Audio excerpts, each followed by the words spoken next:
ദൈവനാമത്തിന് മഹത്വമുണ്ടാകട്ടെ. ഈ ഓഗസ്റ്റ് മാസം 17-ാം തീയതി എല്ലാ പ്രേക്ഷകർക്കും കർത്താവായ യേശുക്രിസ്തുവിൻ്റെ നാമത്തിൽ സ്നേഹവന്ദനവും ശുഭദിന ആശംസകളും നേരുന്നു. ഇന്നത്തെ നമ്മുടെ ധ്യാനത്തിന് ആധാരമായി നാം തിരഞ്ഞെടുത്തിരിക്കുന്ന ന്യായാധിപന്മാരുടെ പുസ്തകം 14-ാമത്തെ അധ്യായമാണ്.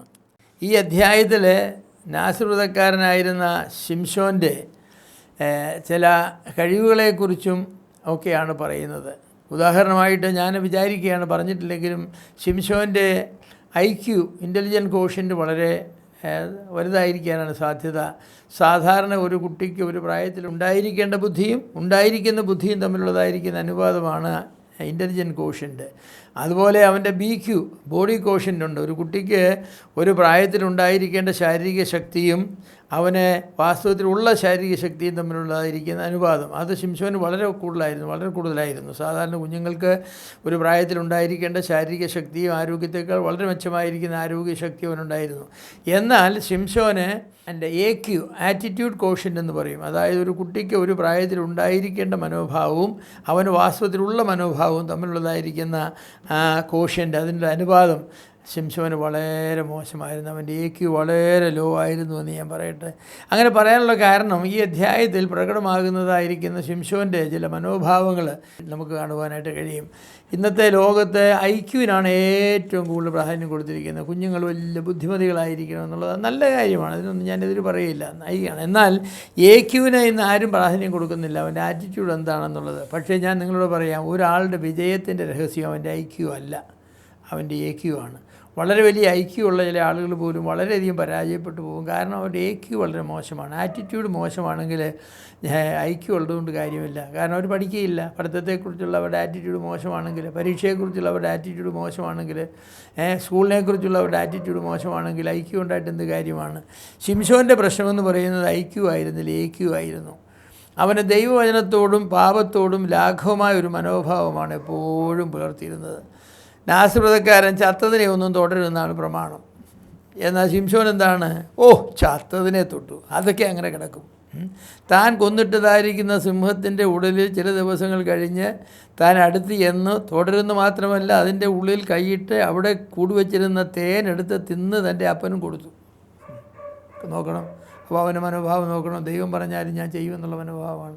എന്നിട്ട് പറയുന്ന അവൻ്റെ അപ്പനോടും അമ്മയോടും പറഞ്ഞില്ല. കാരണം പറഞ്ഞാൽ അവർ വഴക്ക് പറയുമെന്നറിയാം, തെറ്റാണെന്ന് അവർക്കറിയാം. അതുകൊണ്ട് പറഞ്ഞില്ല. അവൻ്റെ ആറ്റിറ്റ്യൂഡ് അങ്ങനെയാണ്. അതുപോലെ ചത്തതയൊന്നും തുടർന്ന് പറഞ്ഞു. അവനങ്ങോട്ട് ചെന്നു, ഫിലിസ്ത്യരുടെ ഇടയിൽ ചെന്നു, ഒരു കഴുതയുടെ താടിയിൽ കണ്ടു, അതെടുത്ത് ആയുധമായിട്ട് ഉപയോഗിച്ച് എത്ര പേരെയാണ് കൊന്നത്. കഴുതയുടെ താടിയല് കൊണ്ട് കുന്ന് 1 കുന്ന് 2 എന്ന് പറയത്തക്കണം ആളുകളെ അടിച്ച് നിരത്തി. അവന് ശക്തി ഉണ്ടായിരുന്നു, പക്ഷേ അവൻ കഴിച്ചില്ല. ഇറ്റ്സ് നത്തിങ് എന്ന് പറഞ്ഞു. അതൊന്നും വിഷയമല്ല. വ്യഭിചാരം ചെയ്യരുത്, പരസംഗം ചെയ്തെന്ന് ബൈബിൾ നോക്കിയിട്ടുള്ള പാപങ്ങളാണ്. എന്നാൽ ശിംശോനോ വേശ്യമാരുടെ അടുത്ത് തന്നെയാണ് അവന് ഇഷ്ടമെന്ന് പറയുന്നത്. ഒരു വേശ്യയെ കണ്ട് അവരുടെ പോയി, പിന്നെ വേറൊരു വേശ്യയെ കണ്ട് അവരുടെ പോയി, പിന്നെ വേറൊരു വേശ്യയെ കണ്ട് അവരുടെ പോയി. അങ്ങനെ വേശ്യമാരുമായിട്ടുള്ളതായിരിക്കും സംസർഗം. വ്യഭിചാരവും പരസംഗവും ഒന്നും അവനൊരു വിഷയമല്ല, അതേക്കുറിച്ച് ഒന്നും അവനില്ല. നുണ പറയരുതെന്നാണ് വചനം പറയുന്നത്. പക്ഷേ എത്ര നുണയാണ് അവൾ ദലീലയോട് പറഞ്ഞത്? അവൻ്റെ ശക്തിയുടെ രഹസ്യത്തെക്കുറിച്ച് അവൻ നുണ തന്നെ പറഞ്ഞു. അവന് നുണ പറയാനൊന്നും യാതൊരു ബുദ്ധിമുട്ടുള്ള ആളായിരുന്നില്ല. നോക്കണം, ശിംശോനെ വലിയ ശക്തനായ മനുഷ്യനായിരുന്നു. ശിംശോനെ ഞാൻ പറഞ്ഞ പോലെ BQ ഒക്കെ വളരെ ഹൈ ആയിരുന്നു. അവൻ IQ ഒരു പക്ഷേ വളരെ ഹൈ ആയിരുന്നു, പക്ഷേ അവൻ്റെ AQ വളരെ ലോ ആയിരുന്നു. ദൈവത്തോടും ദൈവജനത്തോടുമുള്ള മനോഭാവം അവനൊരു ഒരു ഒരു ഒരു നിന്ന മനോഭാവമാണ് ഉണ്ടായിരുന്നത്. ദൈവം പറഞ്ഞതെന്ന് അവന് വിഷയമല്ല. ദൈവം എന്ത് ദൈവം എന്നാണ് അവൾ ചോദിച്ചത്, അതൊരു വിഷയമായിരുന്നില്ല. അവസാനം അവനെന്താ ചെയ്തത്? വാസ്തവത്തിൽ ആത്മഹത്യ പോലെയാണ് ചെയ്തത്. ഞാൻ ഇവരോടുകൂടെ ഫിലിസ്ത്യരോട് നശിക്കട്ടെന്ന് പറഞ്ഞാണ് തൂണ് പിടിച്ച് അവനെ തലയിലിട്ട് അവന് ചത്തുപോയത്. അതൊന്നും അവൻ്റെ ജീവിതത്തെ പറ്റിയുള്ള കാഴ്ചപ്പാടുകളൊന്നും അവനുണ്ടായിരുന്നില്ല. എൻ്റെ പ്രിയമുള്ളവരെ, നമ്മുടെ AQ മോശമാണെങ്കിൽ നാം പരാജയപ്പെടുമെന്നുള്ളതിന് യാതൊരു സംശയവുമില്ല. വചനത്തോടും ദൈവത്തോടുള്ള നമ്മുടെ മനോഭാവം ഉന്നതമായിരിക്കണം. ഉയർന്ന AQ ഉള്ളവൻ്റെ കാഴ്ചപ്പാട്, ദൈവം കൽപ്പിച്ചു ഞാനത് അനുസരിക്കും, ദൈവം വിലക്കി ഞാനത് ചെയ്യുകയില്ല. ഒരു പ്രാവശ്യം ദൈവം കൽപ്പിച്ചു, 2 പ്രാവശ്യം ഞാൻ കേട്ടു എന്ന് സങ്കീർത്തനക്കാരൻ പറഞ്ഞിട്ടുണ്ട്. ഒരു പ്രാവശ്യം ദൈവം കൽപ്പിച്ചു, ഞാൻ 2 പ്രാവശ്യം കേട്ടു. അതാണ് നമ്മുടെ ആറ്റിറ്റ്യൂഡ് ആയിരിക്കേണ്ടത്. ദൈവം ഒന്ന് പറഞ്ഞാൽ 2 പ്രാവശ്യം കേൾക്കും, കാരണം ദൈവമാണ് പറഞ്ഞിട്ടുള്ളത്. ആ ഒരു ആറ്റിറ്റ്യൂഡാണ് നമുക്കുണ്ടാകേണ്ടത്. കർത്താവ് പറഞ്ഞു, എൻ്റെ ഇഷ്ടമല്ല നിൻ്റെ ഇഷ്ടം തന്നെ നടക്കണം, എൻ്റെ ഇഷ്ടമല്ല നിൻ്റെ ഇഷ്ടം തന്നെ നടക്കണം. കർത്താവിൻ്റെ ആഹാരം എന്ന് പറയുന്നത് ദൈവത്തിന് ഇഷ്ടമായിരുന്നു. പൗലോസിനെ നോക്കുക, പൗലോസും അങ്ങനെയാണ്. താൻ എന്ത് കരഞ്ഞപ്പോഴും ദൈവത്തിന് ഇഷ്ടമെങ്കിൽ എത്ര ആളുകൾ താൻ യെരുശലേമിലേക്ക് പോകുന്നതിനെതിരെ തന്നോട് പറഞ്ഞു, ഇല്ല, താൻ പോകുമെന്ന് പറഞ്ഞു. അവസാനം അവർ പറഞ്ഞെന്താണ്? ദൈവത്തിൻ്റെ ഇഷ്ടം നടക്കട്ടെ എന്നാണ്. ദൈവത്തിൻ്റെ ഇഷ്ടം നിവർത്തിക്കായിട്ട് ജയിലടയ്ക്കാൻ മാത്രമല്ല, മരിക്കാൻ ഞാൻ സന്നദ്ധനാണെന്ന് പൗലോസ് പറഞ്ഞു. ദൈവത്തിൻ്റെ ഇഷ്ടം അതാണെങ്കിൽ അത് നടക്കണം. അങ്ങനെ ദൈവത്തിൻ്റെ ഇഷ്ടത്തിന് വേണ്ടി പൂർണ്ണമായി സമർപ്പിച്ചതായിരിക്കുന്ന ഒരു ജീവിതമായിരുന്നു അപ്പോസ്തലനായ പൗലോസിനുണ്ടായിരുന്നത്. കർത്താവിൻ്റെ ജീവിതം അതിന് ക്ലാസിക്കൽ എക്സാമ്പിളാണ്. അതുപോലെയുള്ള ഭക്തന്മാരായിരിക്കുന്ന അനേക ആളുകൾക്കുണ്ട്. മറിയമിനോട് ദൂതം വന്ന് നീ ഗർഭം ധരിച്ചൊരു മകനെ പ്രസവിക്കുമെന്ന് പറഞ്ഞപ്പോൾ നീ പറഞ്ഞതുപോലെ അടിയൻ്റെ ദാസിക്ക് ഭവിക്കട്ടെന്നാണ് പറഞ്ഞത്. എന്തോ ഒരു പ്രസ്താവനയാണെന്നറിയാമോ? ഒരു പുരുഷനെ അറിയാത്ത കന്യകയായിരിക്കും ഒരു പെൺകുട്ടി വിവാഹം കൂടാതെ ഗർഭം ധരിക്കും, അങ്ങനെ ഗർഭിണിയാണ് എന്ന് ലോകമെല്ലാം അറിയും. അപ്പോൾ അപവാദം പറഞ്ഞുണ്ടാക്കും. അതെല്ലാം ആകുമ്പോഴും പറഞ്ഞു അടിയൻ അങ്ങനെ ഭവിക്കട്ടെന്ന് പറഞ്ഞു. ദൈവഹിതത്തിന് പൂർണ്ണമായി വിധേയപ്പെടുത്തി കൊടുക്കുവാനുള്ളതായിരിക്കുന്ന മനസ്സാണ് അവർക്കൊക്കെ. അവരൊക്കെ നല്ല ഏക്കിയുള്ള ആളുകളായിരുന്നു.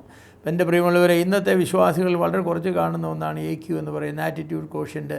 നമ്മിൽ നിന്നും ദൈവം പ്രതീക്ഷിക്കുന്ന മനോഭാവവും നമുക്ക് ഏത് സമയത്തും ഉണ്ടായിരിക്കേണ്ട മനോഭാവവും തമ്മിലുള്ളതായിരിക്കുന്ന അനുവാദം എന്ന് പറയുന്നത് ആ AQ എപ്പോഴും ഉന്നതമായിരിക്കണം. ഒരു 10 പ്രതീക്ഷിക്കുന്നതെങ്കിൽ 15 ഉണ്ടാകണം. അങ്ങനെ വേണം. അങ്ങനെ ഉന്നതമായിരിക്കുന്ന മനോഭാവം പുലർത്തി ജീവിക്കുവാൻ ദൈവം നമ്മെ സഹായിക്കട്ടെ. പിതാവിൻ്റെ ഇഷ്ടം ചെയ്യുന്നത് പുത്രനും പുരാൻ ആഹാരമായിരുന്ന പോലെ ദൈവത്തിൻ്റെ ഇഷ്ടം ചെയ്യുന്നത് നമ്മുടെയും ആഹാരമായിരിക്കുവാൻ ദൈവം നമ്മെ സഹായിക്കട്ടെ. വാഴ്ത്തപ്പെട്ട പിതാവേ, തന്ന ആലോചനയ്ക്കായി സ്തോത്രം. ഞങ്ങളുടെ ആറ്റിറ്റ്യൂഡ് മനോഭാവം ഏറ്റവും ശരിയായിരിക്കുവാൻ സഹായിക്കണമേ. ദൈവം കൽപ്പിക്കുന്നതൊക്കെയും ചെയ്യുവാൻ തക്കവണ്ണം ഞങ്ങൾ കീഴ്പ്പെടുന്ന അനുസരിക്കുന്ന ഒരു മനോഭാവം ഞങ്ങൾക്ക് തരണമെന്ന് പ്രാർത്ഥിക്കുന്നു. ശിംശോൻ്റെ മനോഭാവം ഒരിക്കലും ഞങ്ങൾക്കുണ്ടാകരുത്. ദൈവത്തിൻ്റെ കൽപ്പനകളെ അവൻ എത്ര ലാഘവത്തോടെയാണ് എടുത്തത്.